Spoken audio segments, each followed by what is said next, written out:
This video is to show you how to bypass your pressure switch.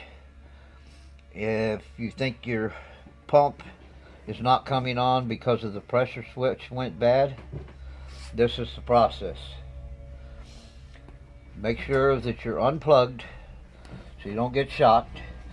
And the top of this is off just for demonstration purposes only, but you'll remove the panel here that says for maintenance. You will take this piece of tape. This is your pressure switch.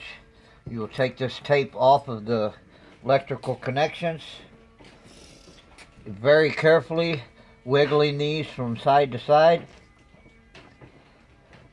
You will unplug these one at a time.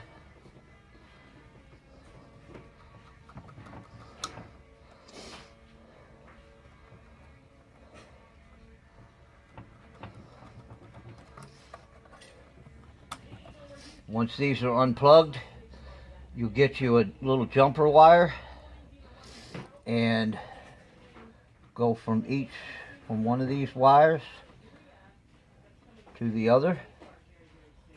Now make sure that you put this somewhere that it can't arc out anywhere.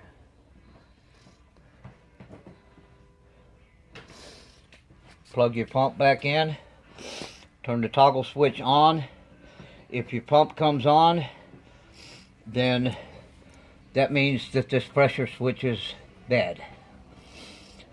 Now, you can purchase this pressure switch from Mistcooling, and you just reverse the process to put it back on. To change it, you just unscrew this from here.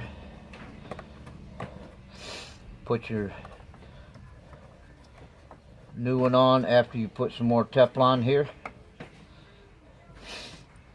Do not over tighten this because they are very easy to crack. So just snug is plenty. About like that.